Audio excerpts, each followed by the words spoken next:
Dear students, अस्सलाम वालेकुम। Second year biology के लेक्चर में आपको वेलकम करते हैं। डियर स्टूडेंट्स, आपको पता है कि हम लोग रिप्रोडक्शन का चैप्टर नंबर 18 सेकेंड ईयर का पढ़ रहे हैं और आज से प्रीवियस लेक्चर में डियर स्टूडेंट्स हम लोग चाइल्ड बर्थ और टेस्ट ट्यूब बेबीज़ के टॉपिक को कंप्लीट कर चुके हैं। डियर स्टूडेंट्स, लास्ट एक छोटा सा टॉपिक हमारा इस चैप्टर के हवाले से बच गया है, मगर वो बहुत इम्पॉर्टेंट टॉपिक है for MCQ, for short questions point of view, और इसको हम कहते हैं STDs। डियर स्टूडेंट, STDs का मतलब होता है सेक्सुअली ट्रांसमिटेड डिजीज़। तो वो बीमारियां जो सेक्सुअल कांटेक्ट के ज़रिए एक इंडिविजुअल से दूसरे इंडिविजुअल में ट्रांसफ़र होती हैं, इन बीमारियों को, इन डिजीज़ को कहा जाता है STDs, sexually transmitted disease. Dear students, इन सेक्सुअली ट्रांसमिटेड डिजीज़ में जो मेन चीज़ हमें याद करनी है वो ये है कि इन सेक्सुअली ट्रांसमिटेड डिजीज़ के नाम क्या हैं, इन सेक्सुअली ट्रांसमिटेड डिजीज़ की कॉजेज़ क्या हैं, क्योंकि अक्सर MCQs में इनकी कॉज के हवाले से पूछा जाता है। जैसे फॉर एग्ज़ाम्पल जो first sexually transmitted disease dear student हम यहाँ पढ़ने जा रहे हैं उसका नाम है गोनोरिया। जो 4 यहाँ पे हमारी बुक में दी हुई हैं सेक्सुअली ट्रांसमिटेड डिजीज़, उसमें से जो फर्स्ट वन है इसको कहते हैं गोनोरिया, सेकंड वन को कहते हैं सिफिलिस, थर्ड वन को बोलते हैं जेनिटल हर्पीज़ और फोर्थ वन जो है वो है एड्स। तो इसको हम एक थोड़े से कॉलम की शक्ल में ही इसको पढ़ते हैं। फर्स्ट डिजीज़ का नाम है गोनोरिया,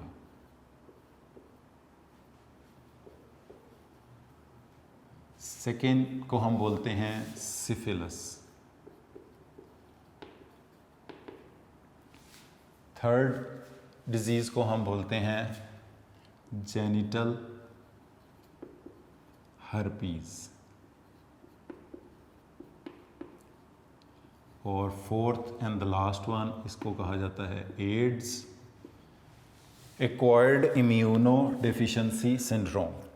तो डियर स्टूडेंट, सबसे पहले जो हम इन चारों डिजीज़ के बारे में चीज़ पढ़ने जा रहे हैं वो ये है कि इनकी जो कॉजेटिव एजेंट है,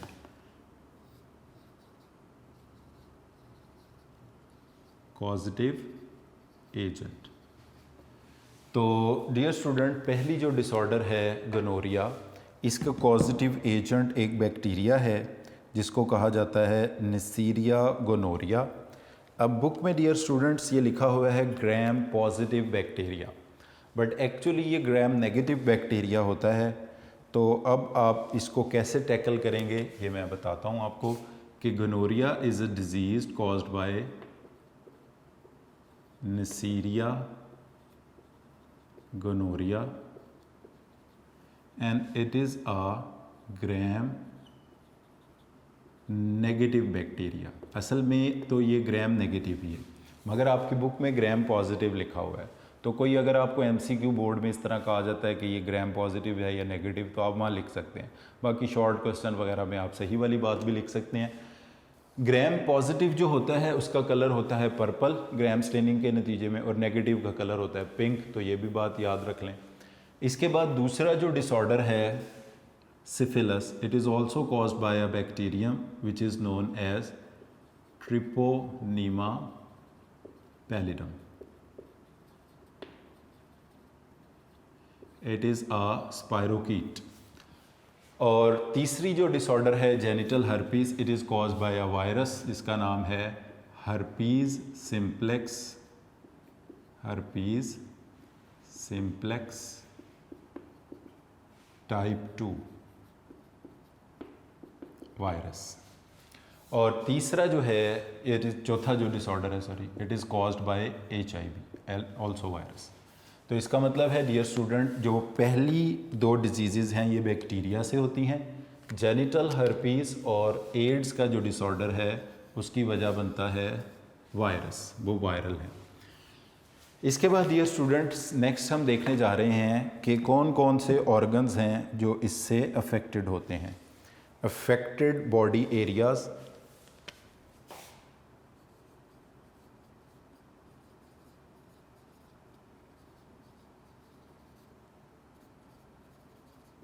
जो मेजर अफेक्टेड पार्ट्स हैं बॉडी के वो इन डिजीज़ में अफेक्ट होते हैं। तो इसमें सबसे पहले नंबर पर है गोनोरिया डिज़ीज़ की अगर हम बात करते हैं तो म्यूकस मेम्ब्रेन ऑफ यूराइनोजेनिटल ट्रैक्ट में ये पाया जाता है, और न्यू बॉर्न आइज़ का इन्फेक्शन इसमें होता है, और वो आइज़ का इन्फेक्शन वो एक्वायर करता है इन्फेक्टेड बर्थ केनाल से।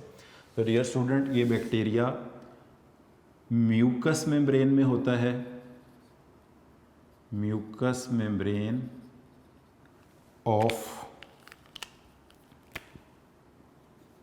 यूराइनो जेनिटल ट्रैक्ट। अब आपको पता है कि यूराइनो जेनिटल ट्रैक्ट कहते हैं मेल में यूरिथ्रा को, जिससे सीमन भी पास होती है और जिससे यूरिन भी पास होता है, और इसके ज़रिए ये इन्फेक्ट करता है वेजाइना को, वेजाइना मीन बर्थ केनाल को, और जो न्यू बॉर्न बेबी बॉर्न होता है उसको, न्यू बॉर्न को नियोनेट कहा जाता है। नियोनेट में इन्फेक्शन ऑफ आइज़, आँखों का सीरियस इन्फेक्शन बच्चे में हो सकता है। डियर स्टूडेंट, यहाँ पर एक टर्म लिखी है इन्फेंट। इन्फेंट का मतलब होता है 1 साल से कम उम्र का जो बेबी होता है, और जैसे ही मगर कोई न्यू बॉर्न बेबी होता है 1 माह तक उसको नियोनेट कहते हैं। तो प्रॉपर वर्ड नियोनेट है, मगर अगर आप इन्फेंट भी लिख देंगे तो चल जाएगा, क्योंकि आपकी बुक में ऐसे ही लिखा है। उसके बाद डियर स्टूडेंट, सिफिलिस में जो बॉडी के ऑर्गन्स अफेक्ट होते हैं, इसमें आप देखें तकरीबन सारे ही बॉडी के ऑर्गन्स अफेक्ट होते हैं, जिसमें reproductive organs, eyes, bones, joint, CNS, heart and skin. तो इसमें रिप्रोडक्टिव ऑर्गन्स,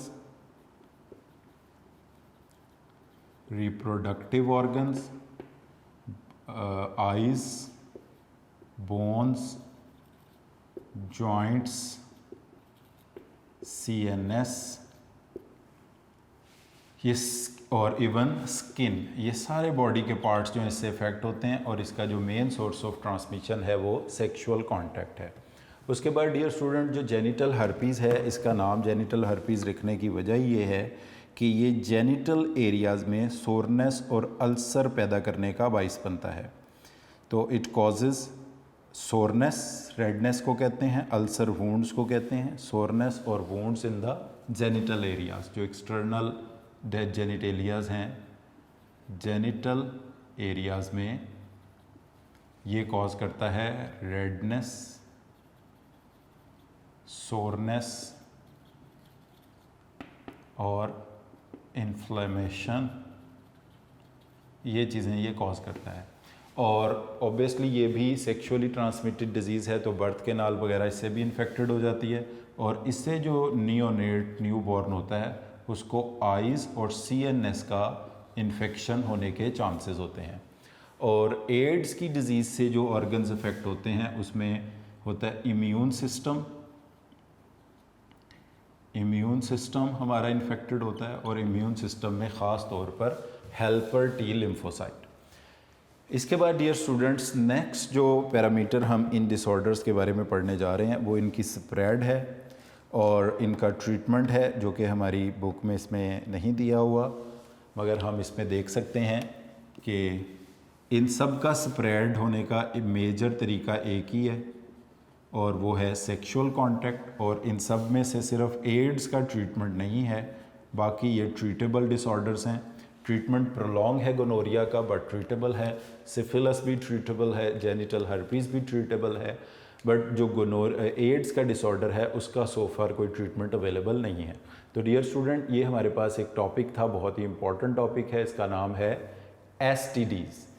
STDs का मतलब है सेक्सुअली ट्रांसमिटेड डिजीज़ेस, वो बीमारियां जो सेक्सुअल कांटेक्ट के ज़रिए एक पर्सन से दूसरे पर्सन में ट्रांसफ़र होती हैं, इनको कहा जाता है STDs। और इसमें कितने डिसऑर्डर्स हैं? 4। नंबर 1 है गोनोरिया, नंबर 2 है सिफिलिस, नंबर 3 है जेनिटल हर्पीज़, और नंबर 4 पर है एड्स। सबसे पहली और मोस्ट इम्पॉर्टेंट चीज़ है इनकी cause. Gonorrhoea is caused by a gram negative bacterium known as Neisseria gonorrhoeae, but मैंने फिर आपको कहा कि एक्चुअली ये नेगेटिव है, मगर आपकी बुक में इसको पॉजिटिव लिखा हुआ है, तो आपको पता होना चाहिए। बेशक आप एग्ज़ाम में पॉजिटिव भी लिख देंगे तो आपके कोई मार्क्स नहीं काटेगा, क्योंकि ये बुक में गलती है। तो बेशक मैं भी यहाँ पॉजिटिव कर देता हूँ। अच्छा, उसके बाद syphilis is caused by a spirochaete which is known as Treponema pallidum, और genital herpes is caused by a herpes simplex type 2 virus, और AIDS is caused by human immunodeficiency virus that is HIV। अब gonorrhoea में urinogenital tract की mucus membrane infected होती है, उससे vagina birth canal infected होती है। नियोनेट 1 माह से कम उम्र के बच्चे को बोलते हैं, आपको बताया, और 1 साल से कम उम्र के को इन्फेंट बोलते हैं। तो नियोनेट को आँखों का, आइज़ का सीरियस इन्फेक्शन इसमें हो जाता है। सिफिलिस की डिजीज़ में reproductive organ, eyes, bones, joint, CNS, skin, ये सारे ऑर्गन्स अफेक्ट हो सकते हैं। जेनिटल हर्पीज़ में जेनिटल एरियाज़ में रेडनेस, सोरनेस, इन्फ्लेमेशन होती है, और इन्फेक्टेड बर्थ केनाल की वजह से नियोनेट को आइज़ का और CNS का इन्फेक्शन हो सकता है। और एड्स की डिज़ीज़ में इम्यून सिस्टम इन्फेक्ट होता है, और स्प्रेड इन चारों डिजीज़ का ही सेक्शुअल कॉन्टैक्ट के ज़रिए है। मेजर सोर्स जो इनके फैलने की वो सेक्सुअल कांटेक्ट है। और ट्रीटमेंट में gonorrhoea, syphilis, genital herpes treatable है, बट ट्रीटमेंट इनका थोड़ा लेंथी होता है, और एड्स जो है वो उसका ट्रीटमेंट सो फार अवेलेबल नहीं है। तो डियर स्टूडेंट, यहाँ पर ये हमारा चैप्टर के सारे टॉपिक्स थ्योरेटिकल कंप्लीट हो जाते हैं। अब हम इस चैप्टर की एक्सरसाइज की तरफ मूव करते हैं। डियर स्टूडेंट, चैप्टर नंबर 18 की एक्सरसाइज हम करने जा रहे हैं। आप लोग अपनी बुक्स में इसको निकाल लें ताकि आप लोगों को समझने में आसानी हो। इसमें पहला क्वेश्चन जो है वो है हमारा एक्सरसाइज। मगर एक्सरसाइज में जाने से पहले डियर स्टूडेंट, सबसे पहले मैं आपको इस चैप्टर के लॉन्ग क्वेश्चंस बता देता हूँ, वो आप लिख लें ताकि आपको जब आप इसके लिए प्रिपेयर करें तो आपको इसमें आसानी रहे। डियर स्टूडेंट, सबसे पहले जो लॉन्ग क्वेश्चन हम इसमें तैयार करेंगे वो है फोटोपीरियोडिज्म।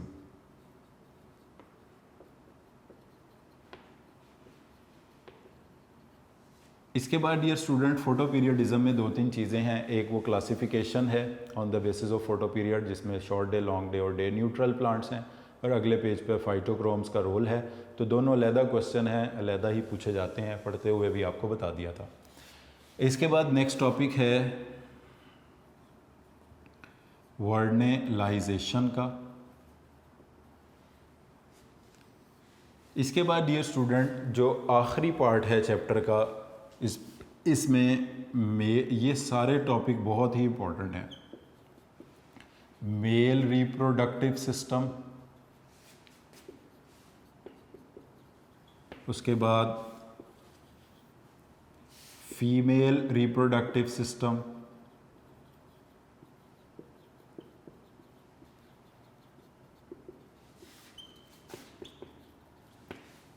उसके बाद मेंस्ट्रुअल साइकिल,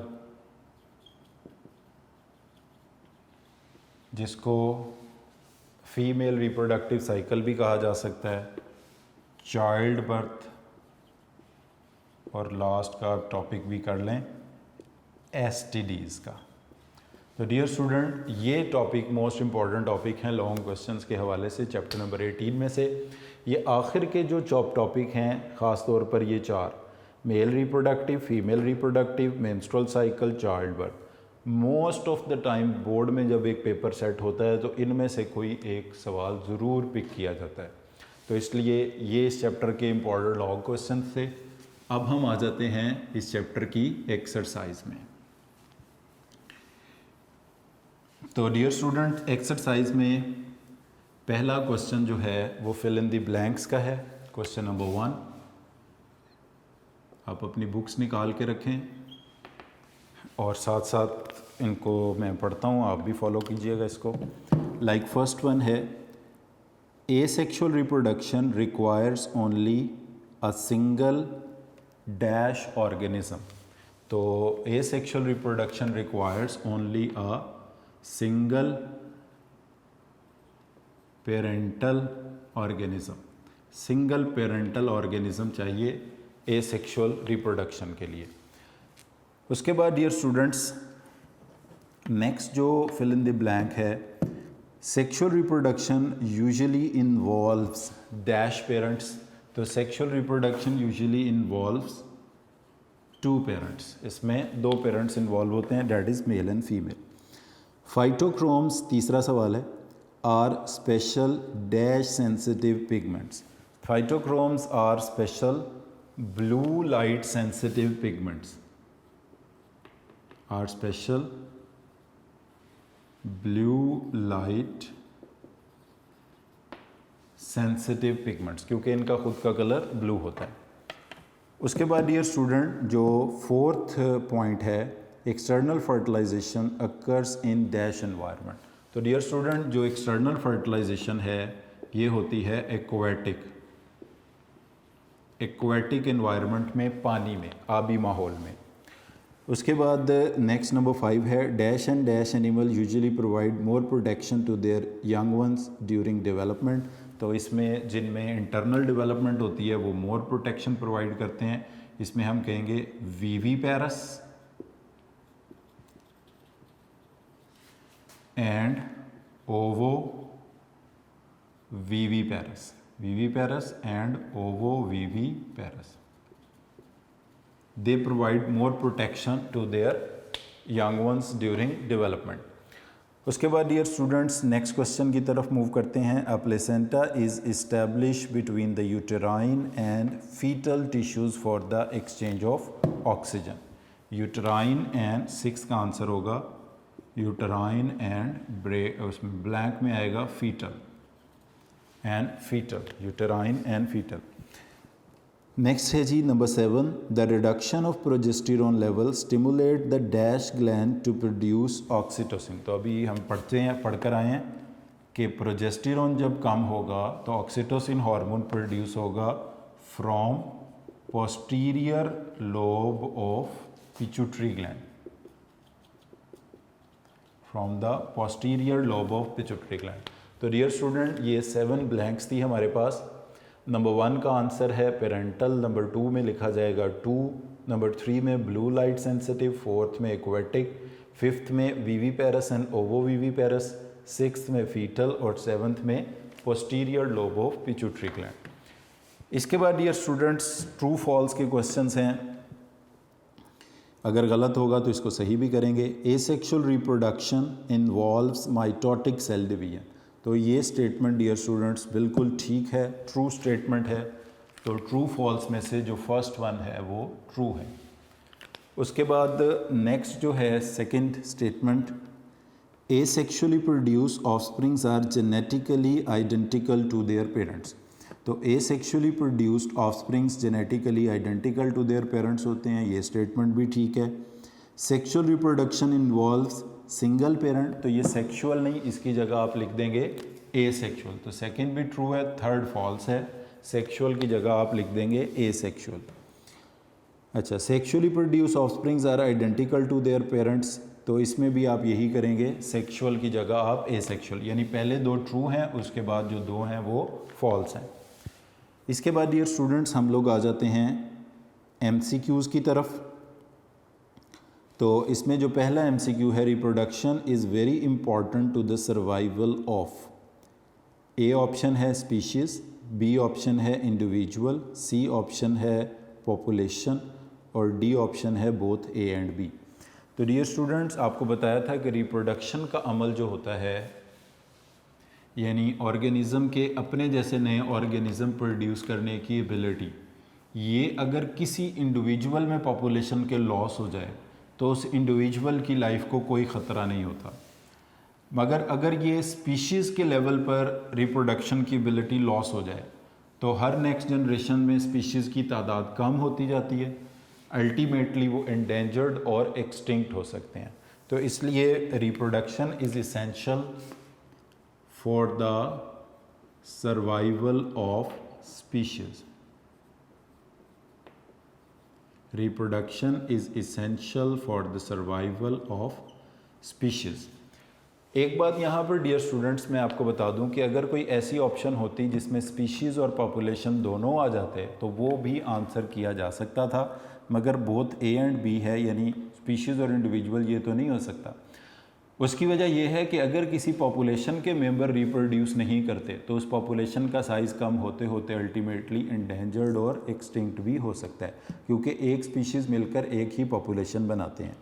मगर बेस्ट ऑप्शन इसमें से स्पीशीज़ होगा, मगर अगर स्पीशीज़ की ऑप्शन ना हो, पॉपुलेशन की हो तो वो भी ठीक है, या स्पीशीज़ और पॉपुलेशन दोनों हो तो वो भी जवाब ठीक होगा।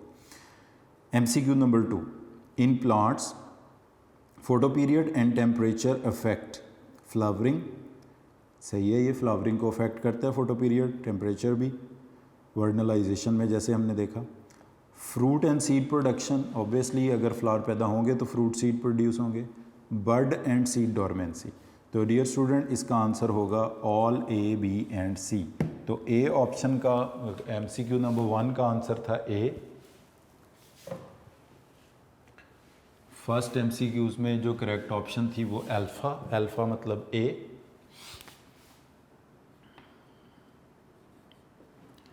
सेकंड में जो करेक्ट ऑप्शन है हमारे पास वो है delta, D, all A, B and C, सारी ऑप्शंस ठीक हैं।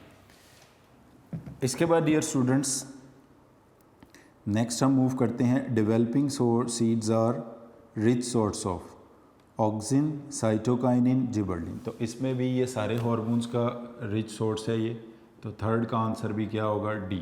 ऑक्सिन भी पैदा होता है मेनली, तो जिबर्लिन, साइटोकाइनिन भी होते हैं। Common method for sexual reproduction. अब डियर स्टूडेंट ये जो क्वेश्चन है ये गलत है, इसकी स्टेटमेंट को आप सही करें। Common methods of A sexual reproduction, फिर ये इसका आंसर हम कर सकते हैं। इनमें से सेक्सुअल रिप्रोडक्शन का कोई मेथड नहीं है। तो टिश्यू कल्चर ए सेक्शुअल, क्लोनिंग ए सेक्शुअल, आइडेंटिकल ट्विंस ए सेक्शुअल। तो आंसर होगा ऑल ए, बी एंड सी। तो फोर्थ का भी जो आंसर है वो होगा डेल्टा, यानी कि ऑल ए, बी एंड सी। इसके बाद डियर स्टूडेंट्स पांचवा MCQ है, photo period affect flowering when shoot meristem start producing floral buds. तो इसका आंसर होगा पांचवें का ए, अल्फ़ा। तो डियर स्टूडेंट्स MCQs पांचों यहाँ पर कंप्लीट हुए। एक बार मैं फिर आंसर बता देता हूँ। MCQ नंबर 1 का आंसर है स्पीशीज़, 2 का ए ऑप्शन यानी कि 2 का आंसर है ऑल ए, बी एंड सी यानी कि डी ऑप्शन। 3 का आंसर है ऑल ए, बी एंड सी यानी कि डी ऑप्शन, डेल्टा। फोर्थ का आंसर भी, मगर फोर्थ की स्टेटमेंट को आप ठीक करेंगे, स्टेटमेंट में common methods of asexual करेंगे, फिर ये आंसर बनेगा all A, B and C. Fifth पे फोटो पीरियड इफेक्ट, इसका आंसर होगा फ्लोरल बर्ड्स, ए ऑप्शन। इसके बाद डियर स्टूडेंट्स हम लोग आते हैं शॉर्ट क्वेश्चंस की तरफ। What changes occur in ovulation and menstruation during pregnancy. तो ये पूछा गया है कि ओव्यूलेशन और मेंस्ट्रुएशन में क्या चेंजेस आते हैं ड्यूरिंग प्रेगनेंसी। तो डियर स्टूडेंट्स हमें पता है कि प्रेगनेंसी के दौरान कौन सा हार्मोन ज़्यादा रहता है, प्रोजेस्टेरोन। प्रेगनेंसी के दौरान प्रोजेस्टेरोन हार्मोन ज़्यादा रहता है और प्रोजेस्टेरोन नेगेटिव फीडबैक एग्जर्ट करता है FSH पे और नेगेटिव फीडबैक ही एग्जर्ट करता है LH पे। तो डियर स्टूडेंट्स जब तक प्रोजेस्टेरोन हार्मोन ज़्यादा रहेगा, FSH हार्मोन कम रहेगा, इसका मतलब है मेंस्ट्रुअल साइकिल स्टॉप हो जाएगा, क्योंकि मेंस्ट्रुअल साइकिल को स्टार्ट करना किसका काम होता है, फॉलिकल स्टिमुलेटिंग हार्मोन का। जब मेंस्ट्रुअल साइकिल स्टॉप हो जाएगा तो ऑब्वियसली LH भी कम रहेगा, नो ओव्यूलेशन, कोई एग रिलीज नहीं होगा। तो during the whole period of pregnancy जो मेंस्ट्रुअल साइकिल्स हैं वो स्टॉप रहेंगे, रुके रहेंगे और कोई ओव्यूलेशन का प्रोसेस नहीं होगा। हाँ, चाइल्ड बर्थ जब हो जाएगी उसके कुछ वक्त के बाद फिर by the time Aahista Aahista जो एंडोमेट्रियम या यूट्रस है अगेन उसके अंदर रिप्रोडक्टिव साइकिल स्टार्ट हो जाएंगे। इसीलिए डियर स्टूडेंट्स प्रेगनेंसी को कहा जाता है ये एक ऑल्टर्ड फिजियोलॉजिकल स्टेट है। फिजियोलॉजी कहते हैं बॉडी के किसी नॉर्मल प्रोसेस को।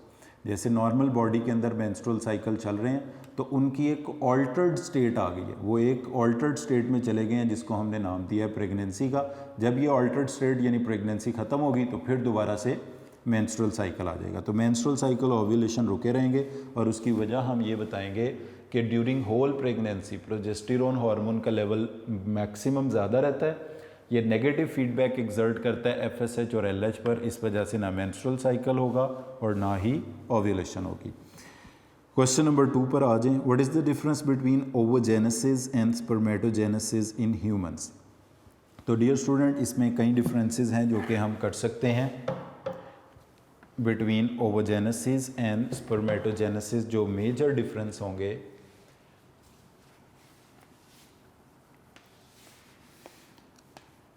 स्पर्म बनने के प्रोसेस को कहते हैं स्पर्मेटोजेनेसिस और एग बनने के प्रोसेस को कहते हैं ओवोजेनेसिस। ये तो सिंपल सा एक है इसमें। अब इसमें जो अगर हम इसको टेबुलेट फॉर्म के अंदर करें, ओवोजेनेसिस,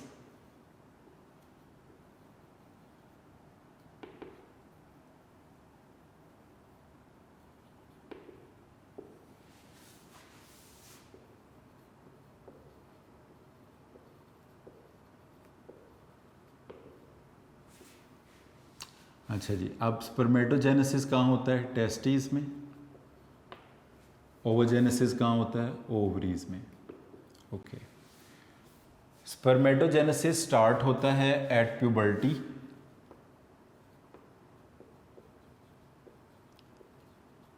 ओवोजेनेसिस स्टार्ट होता है बिफोर बर्थ।